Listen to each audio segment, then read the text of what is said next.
Ezra, I've been looking everywhere for you. You crossed across the galaxy just to find me.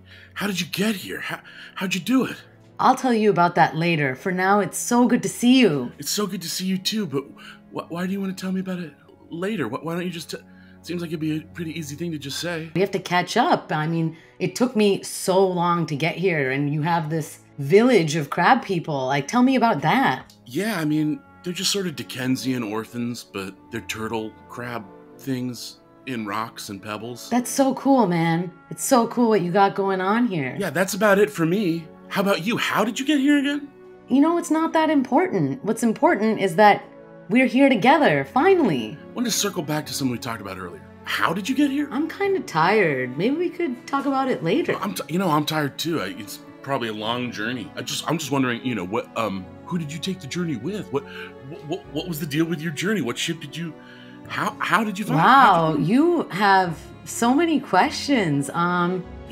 Ezra, it's so good to see you. You seem stressed. I'm only stressed because it took you 10 years to find me. You show up alone on the day that Thrawn docks. Okay, so they're like turtles and not like crabs. See, you're asking about all my friends now. Like, friends, that must be nice. How did you get here?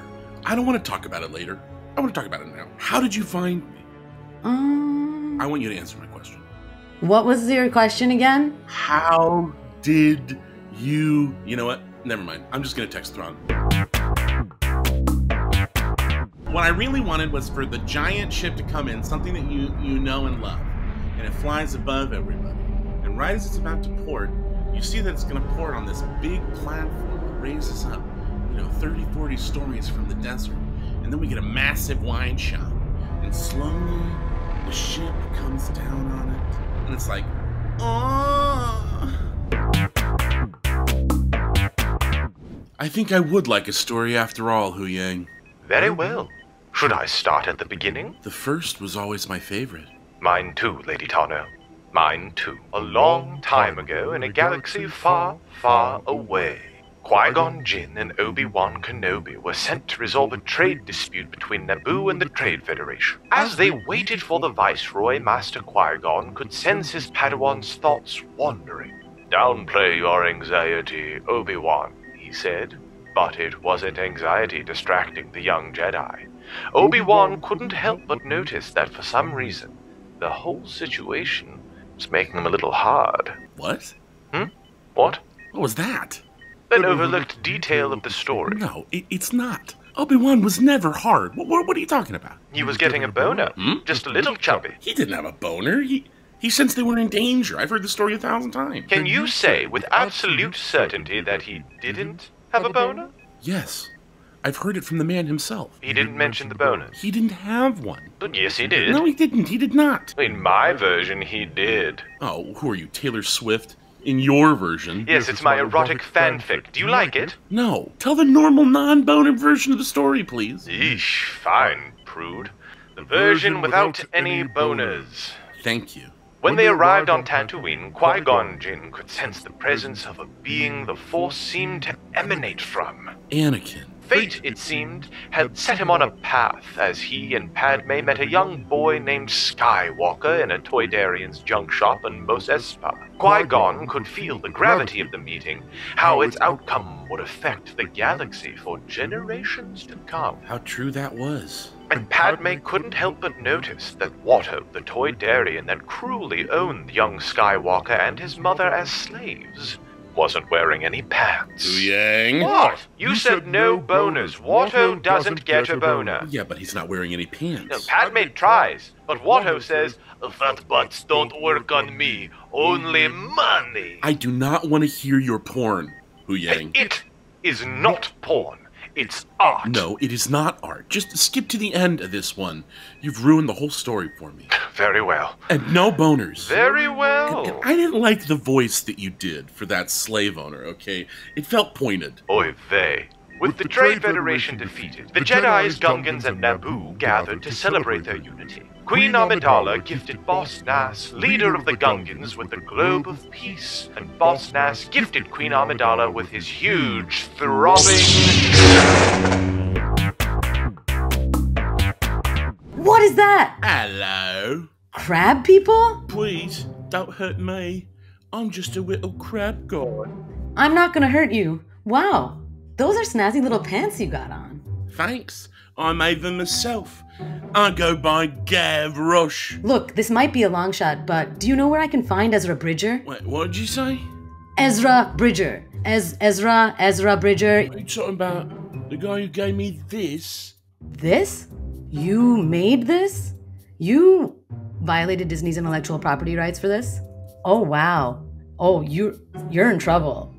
They're going to come for you. You're going to get a cease and desist about this. But I make my own little bow ties and tweed jackets for all of my friends and village people. Yeah, that's not going to fly, especially if you're doing it for a large group of people. If you're taking orders, if you're doing any of that, you are going to have to do some paperwork. What in the fuck is this?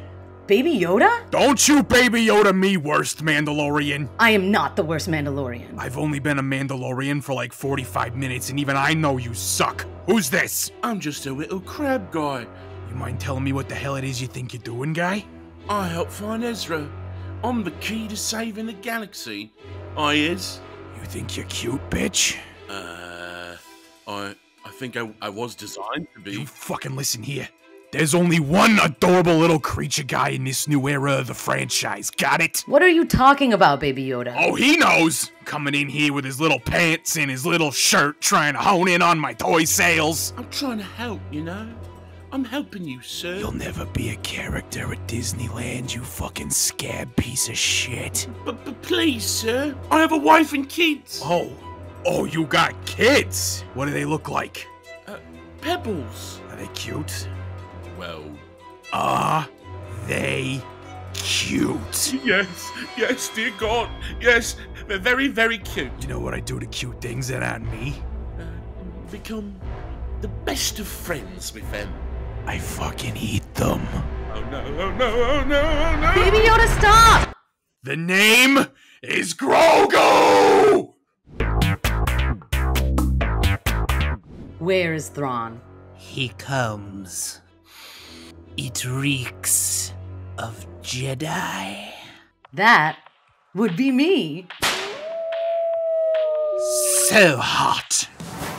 New from the Gowix Corporation comes the only spray-on deodorant that gives you the unmistakable scent of the Force.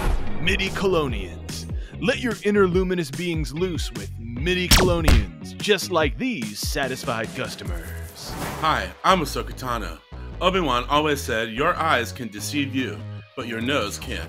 Midi-chlorians gives me the boost to be the best Padawan turned Jedi turned not Jedi turned kinda Jedi I can be. Fear leads to anger.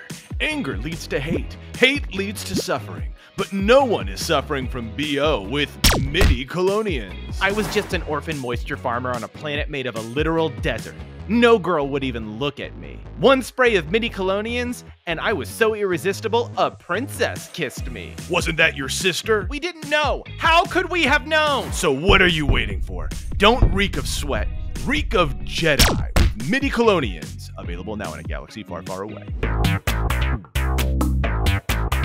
Do you miss it? The Jedi Order? I miss the idea of it. The promise of what it could be. Also the cafeteria, that was pretty nice. Oh? Oh, yeah, but that's it. I see. But you think there is a future here? Thought of something else. The gym was great. We had this state-of-the-art gym, and it was free for us to use. 24 hours a cycle, can you believe that? And it was free! On Coruscant. You ever heard of such a good deal? No, I'm not from the system of Central Planet, so Trust me, that's insane. I'll have to take your word for it. But other than the gym, the cafeteria, the promise of what it could be, and the idea of the Jedi Order, no, I don't miss it. And there was free laundry and the health insurance was pretty good. Did you get dental? Dental? What are you, nuts? No one covers dental. Only chopped off hands or legs or the odd lightsaber wounds. You know, normal stuff. Still, it was pretty great. And we had karaoke nights. Oh, man, those were the days. Getting loaded off of blue milk teenies and just jamming until the sun came up. Master, it sounds like you really missed the Order. No, it was all pretty boring, really, just boring. Normal stuff. Hey, it's okay if you did miss it. It sounds like a lot of fun. Fun? You think the Jedi Order was fun? You think hot fudge sundae parties and endless libraries and group discounts at the local opera were fun? Okay, well, yeah, that sounds pretty fun, but it was a lot of work. You trained me in a literal sewer system on my planet. You think that's bad? We had to learn from that droid, Hu Yang. Wait, the sassy robot with Ahsoka? He seems great. Yeah, he was pretty great. All right, well, I think I quit.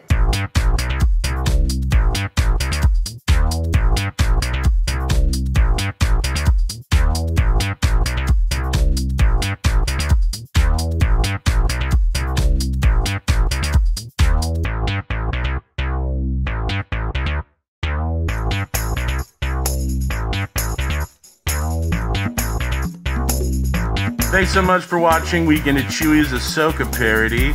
Every week we'll be posting these on Wednesdays, and on Thursdays we'll be streaming at 9 a.m. Pacific, 12 Eastern, here on the Weekend at CHEWIE'S channel. Thanks so much for checking it out, and check out these videos.